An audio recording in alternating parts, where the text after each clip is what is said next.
Hello everyone, dear students, how are you? I hope you are fine. Stay home, stay safe.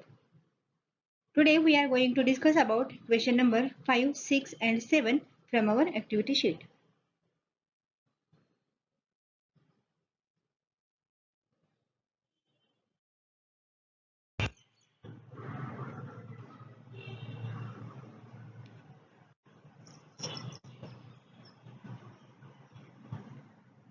Section 5, Writing Skill.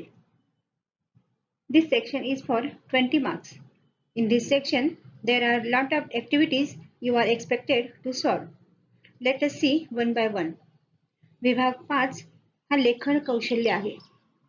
हा विभाग 20 गुणांसाठी आहे. या विभागात तुम्हाला विविध प्रकारच्या कृती करणे अपेक्षित आहे. Question number 5A, letter writing. This activity is for 5 marks. In this letter, there will be two types of letters, that is formal letter and informal letter.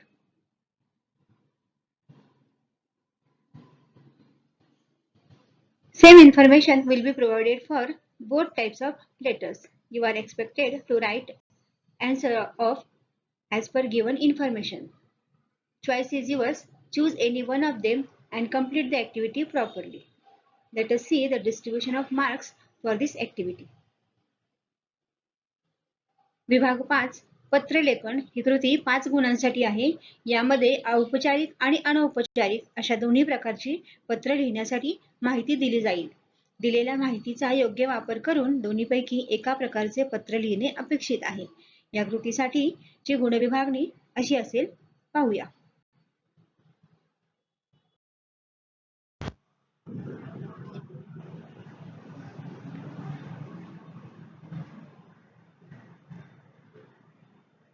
Distribution of marks will be like this: formal letter and informal letter. Formal letter साठी अशा प्रकारे मार्कांची विभागणी असेल. दिनांक आणि पाठवणाऱ्याचा पत्ता अर्ध्या गुणांसाठी, ज्याला पत्र पाठवायचं आहे त्याचा पत्ता त्यासाठी अर्धा गुण असेल. विषय आणि सुरुवात यासाठी अर्धा गुण असेल आणि पत्राचा मुख्य भाग यासाठी 2 गुण असतील. तर शेवट यासाठी अर्धा गुण आणि व्याकरण दृष्ट्या तुम्ही वाक्यरचना कशी लिहित आहात, कसे वापरत आहात त्यासाठी 1 गुण असेल. तसेच इनफॉर्मल लेटर म्हणजेच अनौपचारिक पत्र यासाठी गुण विभागणी अशा प्रकारे असेल. दिनांक आणि पाठवणाऱ्याचा पत्ता यासाठी अर्धा गुण असेल. सुरुवात यासाठी अर्धा गुण असेल. पत्राचा मुख्य भाग यासाठी 2.5 गुण असतील आणि शेवट तुम्ही कसा करता पत्राचा यासाठी अर्धा गुण असेल. तसेच व्याकरण दृष्ट्या वाक्यरचना कशी आहे यासाठी 1 गुण असेल. असे एकूण हे 5 गुणांसाठी हा प्रश्न असेल. दोन्हीपैकी एक प्रश्न निवडा आणि योग्य तयारी करून चांगल्या प्रकारे उत्तर लिहा.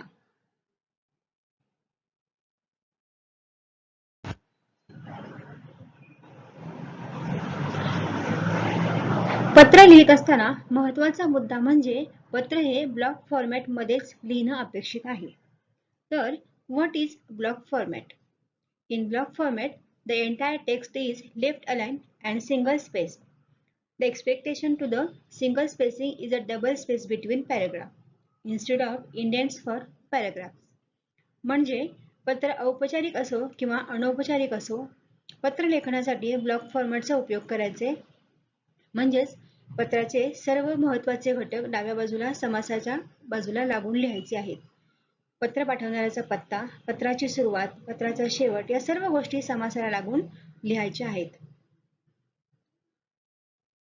परिच्छेद दाखवण्यासाठी 2 इंच जागा न सोडता जिथे परिच्छेद पाडायचा आहे तिथे फक्त 1 ओळ सोडून खालच्या ओळीला आपलं पुन्हा माहिती सुरू करणे अपेक्षित आहे.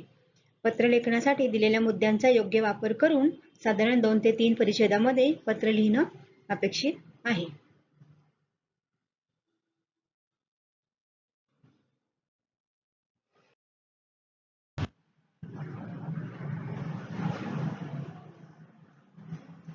या ठिकाणी उदाहरण म्हणून हा question number 5A letter writing हा कशा प्रकारे असेल हे तुम्हाला समजावे म्हणून उदाहरणादाखल हा प्रश्न या ठिकाणी दिलेला आहे. औपचारिक आणि अनौपचारिक पत्र ही अशी 2 प्रकारची पत्र लिहिण्यासाठी एकच माहिती दिली जाईल. दिलेल्या माहितीचा योग्य वापर करून दोन्हीपैकी एक प्रकारचे पत्र निवडून अचूक लिहिणं अपेक्षित आहे.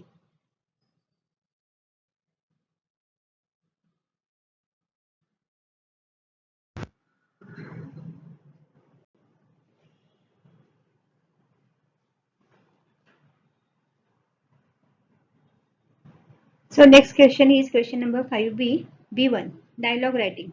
This activity is for 5 marks. प्रश्न 5B हा संभाषण लेखन असेल.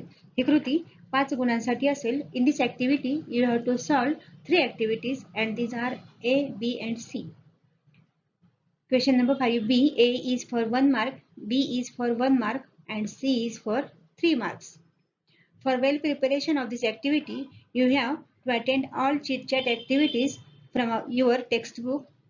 या प्रकारच्या कृती करण्यासाठी किंवा या प्रकारच्या कृतींचा सराव करण्यासाठी तुमच्या पाठ्यपुस्तकातील चिटचॅट ॲक्टिव्हिटीजवर अशा प्रकारच्या कृती आधारित असतील.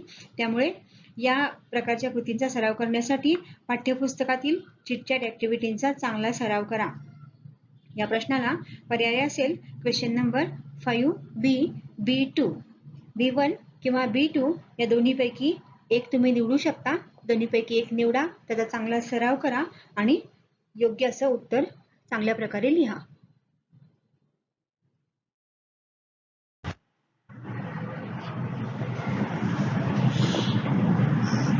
प्रश्न क्रमांक 5B, B1 या प्रश्नाला पर्याय असेल प्रश्न क्रमांक 5B, B2. Prepare a speech on given theme with the help of given points. दिलेल्या मुद्द्यांच्या आधारे दिलेल्या विषयावर भाषण लिहा. तुम्हाला निवडीला स्वातंत्र्य आहे.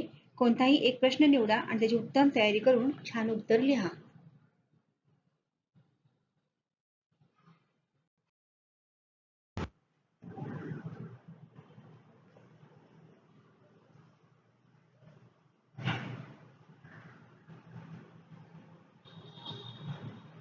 Question number 6A, information transfer. This activity is for 5 marks. In this question, there are 2 activities, A1 and A2. Choose any one of them and write answer properly. Activity A1 will be verbal to non-verbal and activity A2 will be non-verbal to verbal. Choose any one of them. Choice is yours. प्रश्न क्रमांक 6, information transfer म्हणजे माहितीचे हस्तांतरण. ही कृती 5 गुणांसाठी असेल. यात 2 प्रकारच्या कृती करायच्या आहेत. त्या म्हणजे A1, यामध्ये व्हर्बल टू नॉन व्हर्बल असे प्रश्न असेल. म्हणजेच या प्रश्नात पॅराग्राफ दिला असेल, त्यातील महत्त्वाचे मुद्दे उत्तर रूपात लिहायचे आहेत. ते पॅराग्राफ मुद्द्यांच्या रूपामध्ये उत्तर लिहायचं आहे. तर A2 मध्ये नॉन व्हर्बल टू व्हर्बल असा प्रश्न असेल. यामध्ये चार्ट किंवा मुद्दे स्वरूपात माहिती दिलेली असेल. ती माहिती पॅराग्राफ मध्ये लिहिणं अपेक्षित आहे.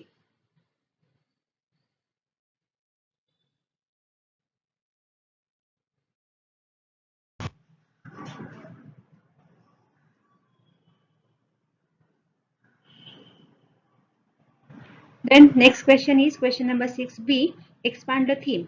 This activity is for 5 marks. In this question, there will be 2 activities, B1 or B2. B1 is report writing and B2 is story writing with given beginning or end. And distribution of marks will be like this. प्रश्न क्रमांक 6B, expand the theme म्हणजे विस्तृत स्वरूपात लिहा. ही कृती 5 गुणांसाठी असेल. यामध्ये 2 प्रकारच्या कृती दिल्या जातील. B1 असेल न्यूज रिपोर्ट म्हणजेच बातमी लिहा, तर B2 असेल स्टोरी रायटिंग म्हणजेच गोष्ट लिहा. दोन्हींपैकी एक कृती निवडा आणि अचूक उत्तर लिहा.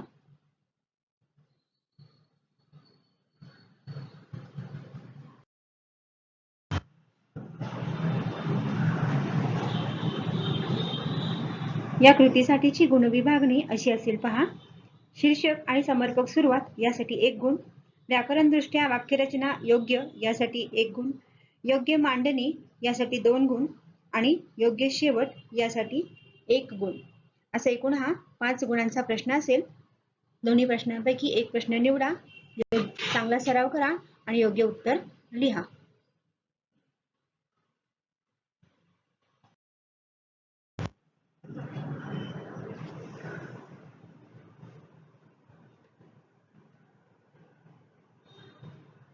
Question number 6B B2 story writing.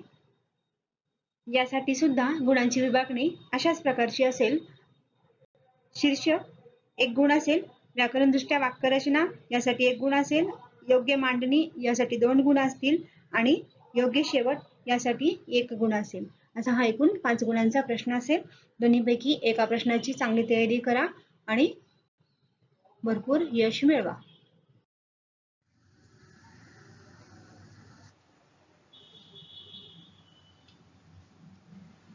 Section 6 Skill Development. This activity is for 5 marks. In this question there will be 3 activities and these are A, B and C. In activity A there will be 6 words to translate into Marathi. You are expected to translate any 4 words into Marathi out of 6. This activity is for 2 marks. In activity B there will be 4 sentences to translate into Marathi. You are expected to translate any 2 sentences out of 4. This activity is for 2 marks. And in C activity, there will be 2 proverbs or 2 idioms in Marathi. And you are expected to translate it into English. You are expected to translate any 1 out of 2. This activity is for 1 mark. विभाग 6 कौशल्य विकास. हा विभाग 5 गुणांसाठी आहे. या विभागात एकूण 3 कृती असतील, A, B आणि C. A यामध्ये 6 शब्द मराठीत भाषांतर करण्यासाठी दिलेले असतील. त्यातील कोणतेही 4 शब्द यांचं मराठीमध्ये भाषांतर करणं अपेक्षित आहे. ही कृती 2 गुणांसाठी असेल. तर B यामध्ये 4 वाक्य दिलेली असतील. त्या 4 वाक्यांपैकी कोणत्याही 2 वाक्यांचे मराठीत भाषांतर करणे अपेक्षित आहे. ही कृती 2 गुणांसाठी असेल. तसेच C यामध्ये 2 वाक्य मराठीमध्ये दिली जातील. त्यातील कोणत्याही एका वाक्याचे इंग्रजीत भाषांतर करणे अपेक्षित आहे. ही कृती 1 गुणांसाठी असेल.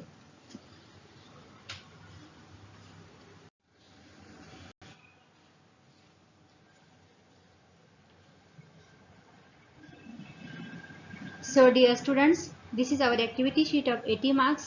Keep practicing for good result.